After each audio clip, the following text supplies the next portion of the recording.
Ku naikkan syukurku buat hari yang Kau beri, tak habis-habisnya kasih dan rahmat-Mu. Selalu baru dan tak pernah terlambat pertolongan-Mu. Besar setia-Mu di sepanjang hidupku.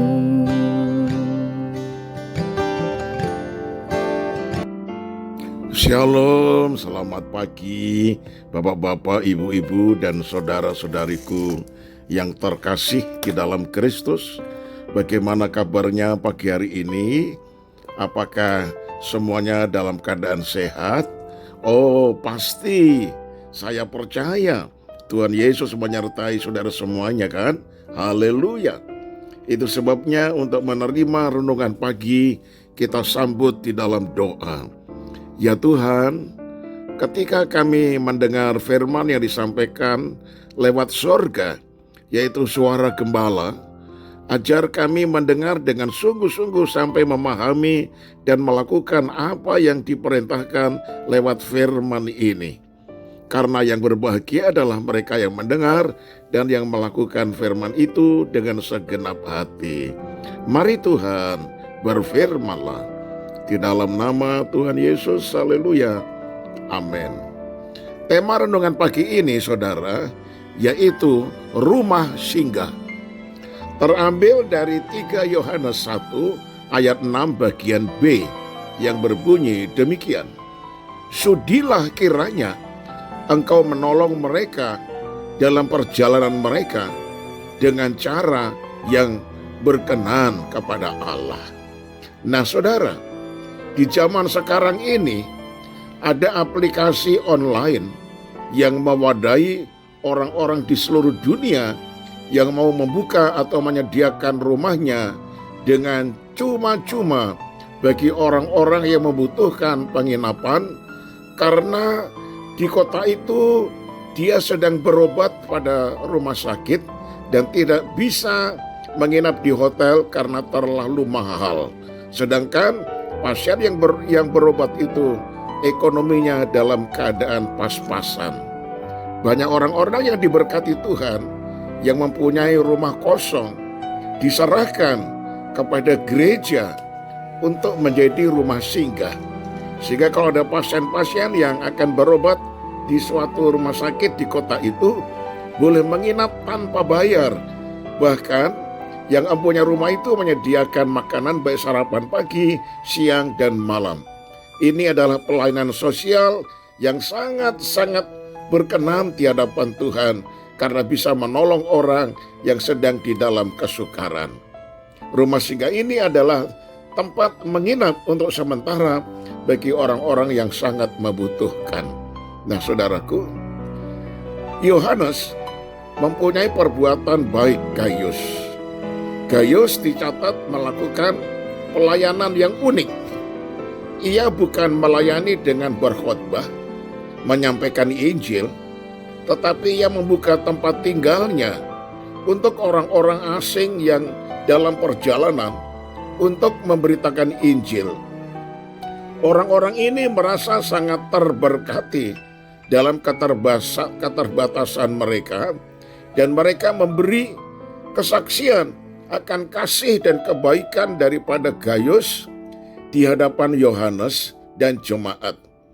Gaius tidak hanya membuka tempat tinggalnya untuk mereka, tetapi jelas dinyatakan bahwa ia menolong dengan suatu cara yang berkenan kepada Allah. Tentunya ada kasih dan keramah tamahan dalam menyambut mereka, ada ketulusan dalam melayani mereka selama di rumahnya, ada kemurahan hati untuk menyediakan kebutuhan mereka seperti makanan, minuman, tempat tidur, dan lain sebagainya. Semua itu dilakukan dengan motivasi yang benar dalam rangka mengambil bagian dalam pekerjaan-pekerjaan Injil dan pelayanan bagi pekerjaan Tuhan. Gaius ini merupakan contoh dan teladan pada masa kini, yaitu bagi orang-orang yang keberkatan, mempunyai rumah yang kosong di satu kota. Dan kebetulan di kota itu ada rumah sakit yang sering didatangi oleh pasien-pasien dari luar kota. Oh, saya tahu ada beberapa keluarga yang berdermawan betul-betul. Mereka menyediakan rumahnya untuk menginap sementara sebagai rumah singgah bagi pasien-pasien yang berobat. Bahkan dengan gratis disediakan sarapan pagi, makan siang, makan malam, dan pertolongan yang lainnya yang dibutuhkan oleh pasien sementara dalam perjalanan perobatan. Nah saudara, pelayanan bukan hanya yang terlihat atau tampil saja seperti pemimpin pujian, pemusik, pengkhotbah, guru-guru sekolah minggu, dan lainnya. Walaupun bagi banyak orang pelayanan ini sepertinya lebih dicari atau dipandang. Marilah melihat karunia yang diberikan Tuhan bagi kita secara unik untuk melayaninya. Mari kerjakan pelayanan itu dengan tulus dan setia sehingga menjadi berkat bagi orang-orang yang menerimanya. Jadilah Gaius-Gaius di akhir zaman yang bisa menyediakan rumahnya untuk keperluan orang singgah sementara yang betul-betul sangat membutuhkan untuk perjalanan mereka.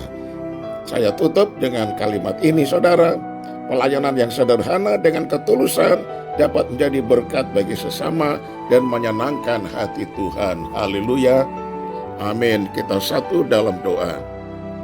Engkau menunjukkan kepada kami pelayanan non-mimbar, tetapi sangat-sangat berguna bagi orang yang membutuhkan. Inilah pelayanan sosial, inilah pelayanan kasih, pelayanan dan dengan tulus ikhlas yang sangat menyenangkan hati Tuhan. Itu sebabnya ya Tuhan, kami berdoa supaya banyak anak-anak Tuhan yang diberkati, yang mempunyai fasilitas rumah yang kosong, kiranya ini bisa menjadi rumah singgah untuk menampung orang-orang dalam perjalanan yang mungkin uangnya pas-pasan tidak bisa menginap di hotel, maka dia bisa menginap di situ untuk sementara waktu tanpa bayar. Atau untuk orang yang sedang berobat ke rumah sakit, tidak mampu membayar rumah sakitnya ataupun tidak mampu membayar hotel, biar dia bisa menginap di tempat rumah singgah tersebut. Kami percaya anak-anak Tuhan yang penuh kasih sayang bisa melayani sesamanya dengan karunia seperti ini. Terpujilah namamu. Kami bersyukur untuk renungan di pagi ini yang membuka cakrawala pikiran rohani kami semakin lebar. Pekerjaan Tuhan ternyata bisa dilaksanakan oleh orang-orang yang bisa melakukan. Dalam nama Tuhan Yesus kami sudah berdoa. Haleluya, amin. Shalom saudaraku, sampai berjumpa esok hari dan Tuhan Yesus memberkati. Tetap semangat. Shalom.